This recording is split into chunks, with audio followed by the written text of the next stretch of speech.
So this one is our biochemistry laboratory. Right. Come on inside. So this is our biochemistry laboratory, and these are the equipments we have in the laboratory. So this equipment is the semi-automatic biochemical analyzer. It has filters in this. Sir, please concentrate. Zoom on this one. So this one is a semi-automatic analyzer. From here you can change the filter of these equipments, right? So these are the changing filter of these equipments, and these are the wavelengths. So 340 to 390 wavelength. Filter set is a 2. Filter set is a 2, and for 390 to 630 filter set is a 4. So if you can select the filter like this. So you have to roll it like this. Roll it like this. So this one is a 4 number filter, so this is a 4 number filter. Okay, so now you can select the wavelength 390 to 630 nanometer. So this one is the equipment, one of the equipment, and these are the setting mode of this equipment. Setting the value, you can set the nanometer, wavelength nanometer, and you can enter your parameters in this equipment. Likewise, this one is also a semi-automatic biochemical analyzer, and here also these tubes you can place, instead of placing tube you can put the cuvette here. Okay, cuvette if you put here, it will read the optical density for you, right? So this one is the optical density measurement of this equipment, right? So next is this colorimeter. So this one is a colorimetry equipment. We have this colorimetry equipment. On this colorimetry equipment you can see here, these are the filter ranges. Okay, so filter number 1, 2, 3, 4, 5, likewise. So for example, you want 510 nanometer wavelength. So you have to see. So 462, 540 contains the this filter 510. So you can select the filter number 3. Okay, so how you to select? So here you can set it like this. Okay, so you can see 3 number filter has been selected, and if you connect this equipment to this one, so on this one if you see, so light is being changed, right? So now you can see here green light is there. If you change filter, the light color changes, right? So this is how this filter work. Okay, for a different filter it has a different light, and light source changes based on the filter. Okay, so this is how you can select filter. Then this one is the optical density button. You can press this button and you can get the optical density of this equipment. Likewise, the above button is a transmitter. So once again if you press, so this one is a transmitter. So it shows the how much light has transmitted from one side to the other side. You can set it to the 0. This is a set 100 point. Next equipment we have is a colorimeter, similar to this equipment.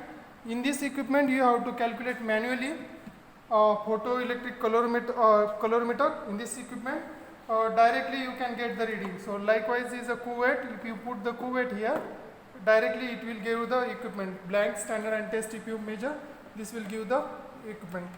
This one is a horizontal paper chromatography apparatus.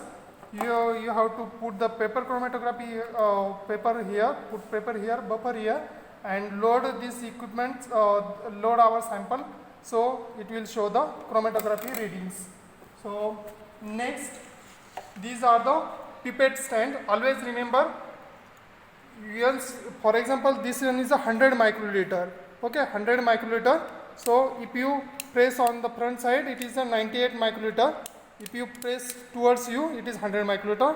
It has a 2 stroke. So first stroke you have to press only till the first stroke. If you press more, it will take more samples. So only till first stroke you press and gently release it. Okay. If it is a viscous sample, you have to release more gently. Okay. So always put your sample after experiment into this stand. Likewise, you have this equipment called as a pH system. So this one is a pH electrode. So this electrode you can put in the pH solution, desired pH solution, and this one is a temperature rod for this pH electrode. So this pH can be determined for that one. Because why the temperature rod is there? Because particular pH changes with the change in temperature. So both we can monitor together, and this will help to get the accurate pH. And these are the setting of this equipment. Here we have pH, print, minimum temperature, temperature, absolute abort, likewise sample ID. So this one is a pH meter is there. So this one is a pH meter for our thing. Next, one of the very important thing is the refrigeration system. So this one is a refrigerator, 4-degree refrigerator, as well as it has a 0-degree Celsius readings also. So basically this equipment 0-degree, some chemicals, each chemicals has a particular temperature at which this should be maintained. So this helps us to maintain temperature. So very convenient equipment to have in our labs, right? So next thing we have is a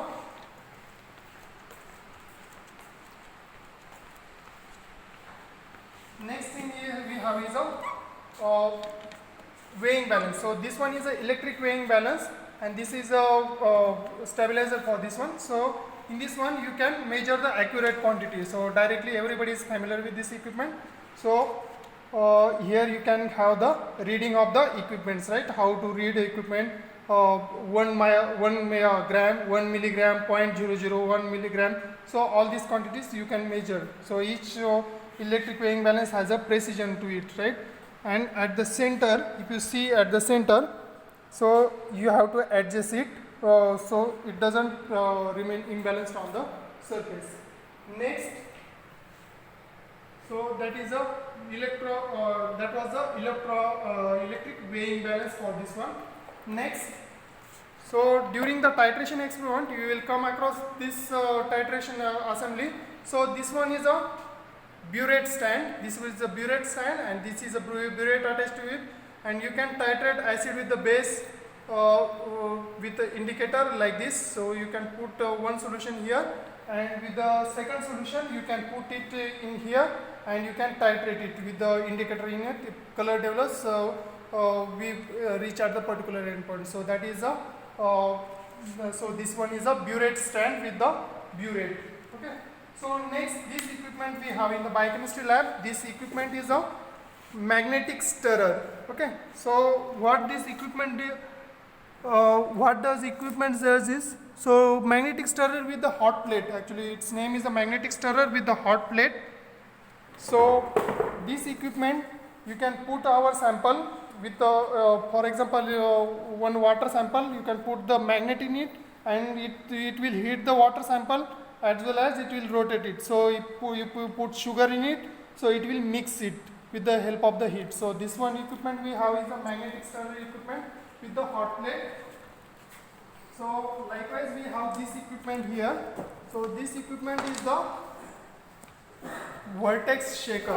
So this one is a vortex shaker. You can put our test tube for which you want to mix the samples, and these samples will be mixed on this magnetic stirrer here, right? So that is a magnetic stirrer. So this one is a pipette stand. So for example, this one is a pipette. So you have to keep the pipette like this. After your experiment, you clean the pipette and put it like this. Okay. So this one is a pipette stand for this equipment we have in here. So next thing, you have a rack here, our chemicals rack. So these are all the chemicals attached. All chemicals have the names in it. Ideally, whenever we are preparing chemicals, you should label the chemicals with the particular this one printed labels and with the date. Okay. So this one is a sodium carbonate 4%. Ideally, we should write the date in it, right? So this one is there, and these are the electric switches which you can connect and you can operate. And these are the water tap in our lab. So every time you do the experiment, in the time you have to wash our hands. So any harmful chemicals you get washed away. So this one is this one.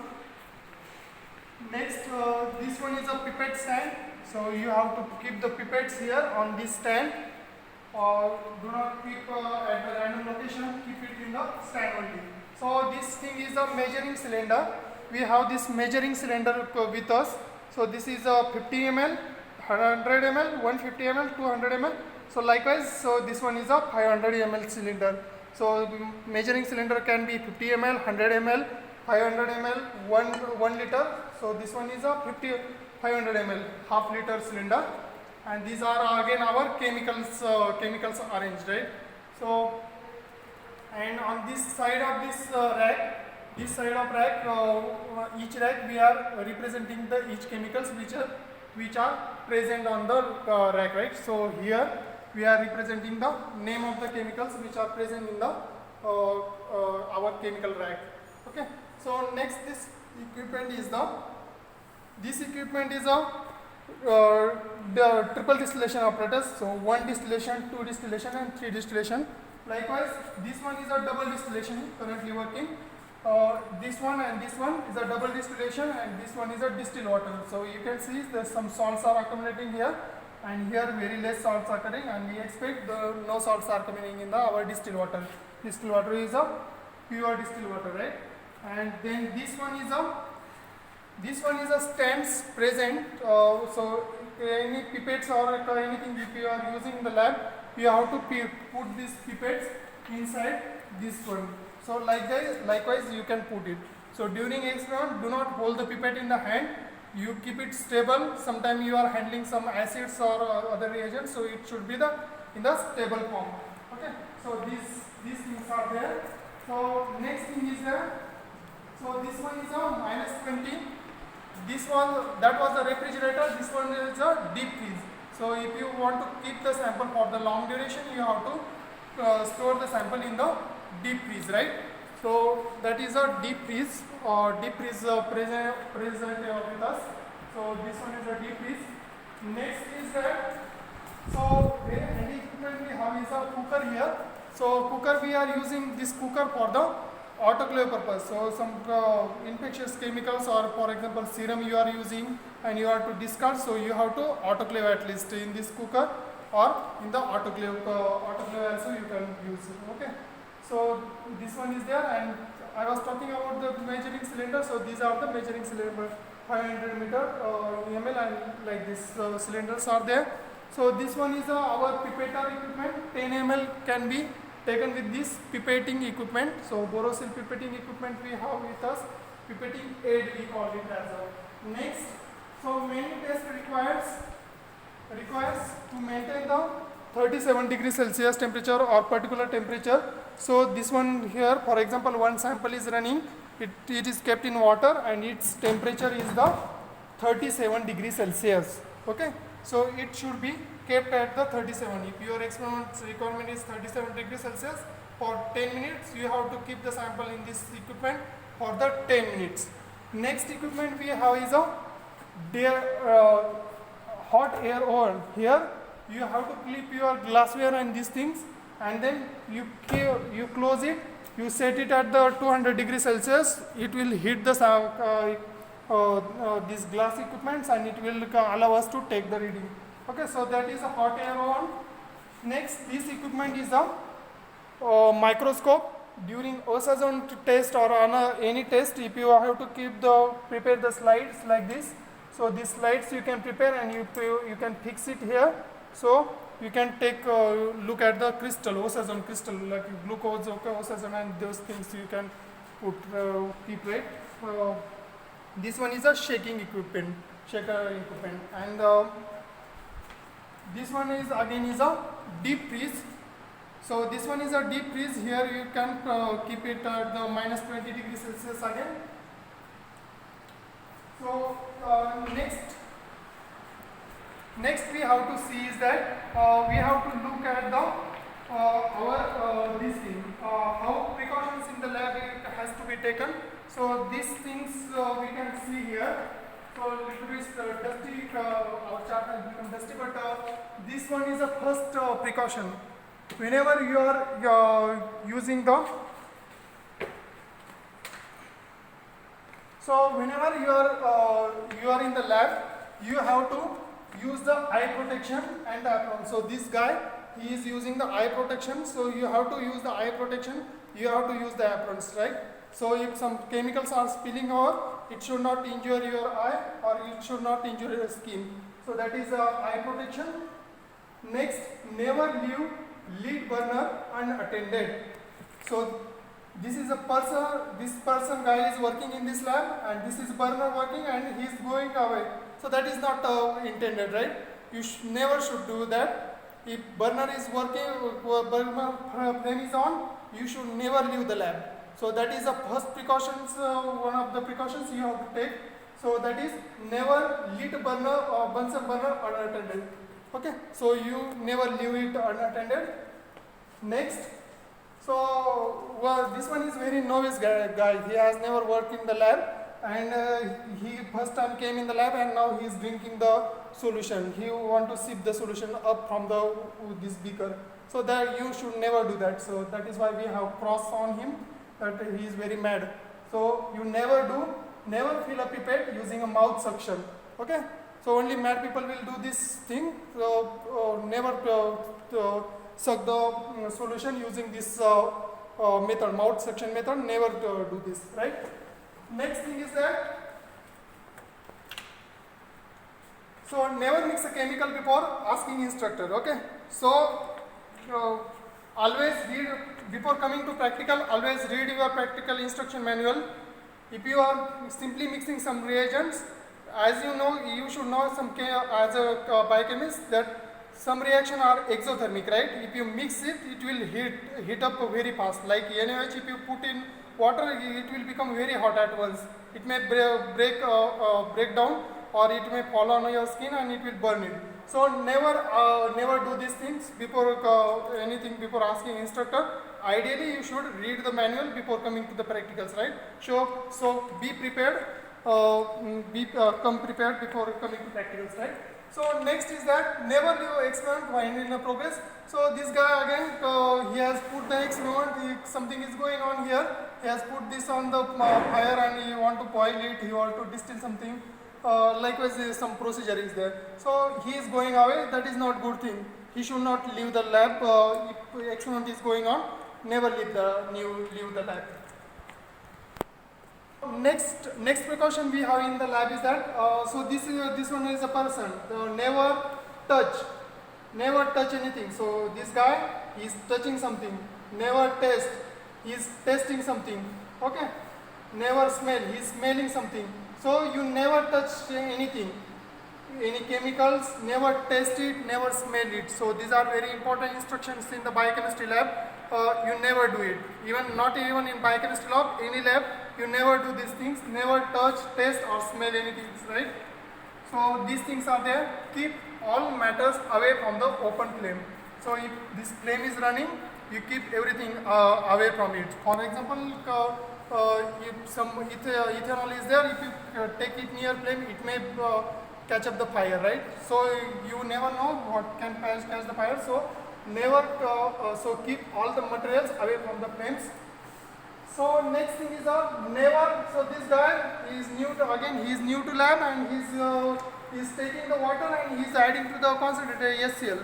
Never do that. Okay. So because if you add the water to the concentrator HCl, it will flash all over the place, and you know the concentrated solution is very harmful for our body. If you can have acid burns, you can have it can spill in your eyes and you can lose your eyesight, you can lose your skin, or you can lose your beauty, right? So these many things can happen if you, so never add water to the acid. So this is very important precaution. You never add water to the acid. You can add the acid to the water gently, but never water to acid directly. Be careful while handling the hot glasses and apparatus. So this guy is there and he is thinking, so this one is hot, this one is hot, and this one is hot, and he is scratching his head. So what I do? So be aware, don't touch it, right? So you have to use some heat resistant material to handle these materials, right? So that is the things we have. Next thing we have is the next precautions we have are here.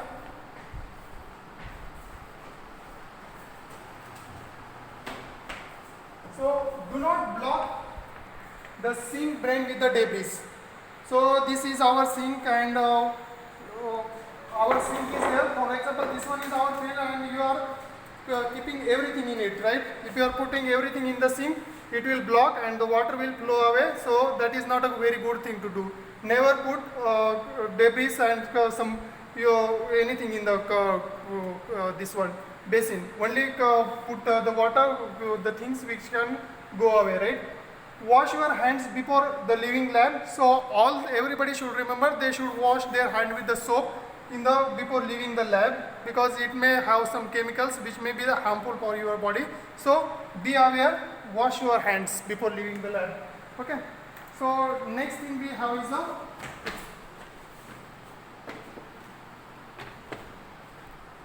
hold the container away from the body when transferring the solution. So he is transferring some solution and he is keeping it near the body.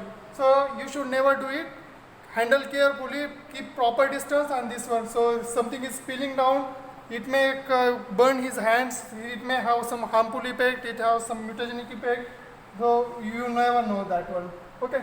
Next, turn off the light, turn off the heating apparatus, glass walls, water faucet when not in use. So this one is a heating apparatus, this one is a electric switches, water faucet, everything you should keep off. Then only leave the lab. Otherwise, don't leave till you complete all the precautionary measures. Alphabetically arranged. Okay.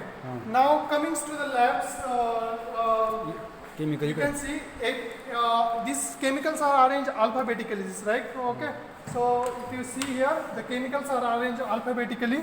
So you can, if you want to see boric acid, you have to come through this, right? You have to see whether boric acid is there. Okay, boric acid is there. Inside you look, boric acid is there. So this one is a boric acid. Likewise, these chemicals are all arranged in the lab.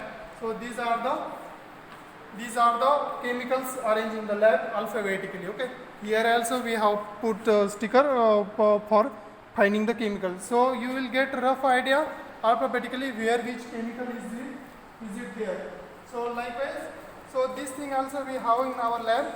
These are the molecular models. You can make the glucose, you can make the fructose with these molecular models. So this is also a learning things you can do with the molecular models. So next thing we have in our lab is that, so these are the stools in our lab. So everybody, when you are working, they put the stools in the order with the proper distancing. Never leave in the hodgepodge manner, right? So these things also you have to remember before leaving the lab. And after this one we have this fancy thing in our lab. These are the laboratory charts. So DNA synthesis, modern periodic table, Western blot hybridization, biosynthesis of fatty acids, basic UV visible spectrophotometry. These things we have. So why these charts are there? So all over in the lab, if you take your head up, you can see there are the charts. So what is the purpose of this chart? The purpose of the charts is that whenever you are coming to lab, before coming each day you learn 1, 1, 2, 2 charts, right? So after your year ends, you should be familiar with the all content of this chart, and you will improve your knowledge during this one. So this one is a charts present in our labs. Okay. So and this chart is particularly important in our biochemistry lab. So this one is a chart of the different biochemical analysis present in the lab. So this one is a chart. So this one is our board for normal practical teaching. So here is acute proteins. Some lecture was there previously. So this is our lab, and so this one is an introduction to our biochemistry lab, right? So what biochemistry lab do? So basically in this lab, we will be doing quantitative analysis, qualitative analysis we will be doing. So whether glucose is present or absent in the given serum sample, or how much is the glucose, that is a quantitative estimate, and if it is present or absent, that is qualitative estimation. These things we can do.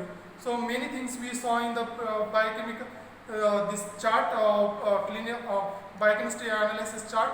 So these things you can determine. So very important. So most of PG, PhD students, they are working, they are analyzing these molecules, biomolecules. They are analyzing glucose. Then we can determine ESDL, LDL, triglyceride. We can estimate the chlorine, phosphate, protein, magnesium, creatinine. Likewise, AST, ALT.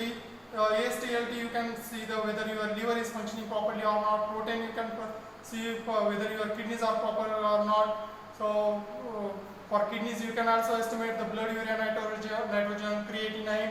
Likewise, so for mineral estimation or for electrolyte estimation, you can see the magnesium level, potassium level, sodium level, phosphorus level. Likewise, things you can determine in the labs, right? If anything is a low or higher than intended, it may cause some disease in the body, or many diseases, they disturb these things and they cause disease in our body. So that is the thing you should remember, that this one is a very helpful lab. So though it is a basic science department, but it is very important. So most of decisions are based on this biochemical analysis or this thing. Or even if you go in the other departments, the most of things you will be doing that department, it will involve some biochemical estimations or this molarity. Any prepare solution you have to prepare, you have to take its molarity, normality, and all those parameter percent solution. So these all things you will be learning in this lab. So very important lab for your career development, right? So thank you very much.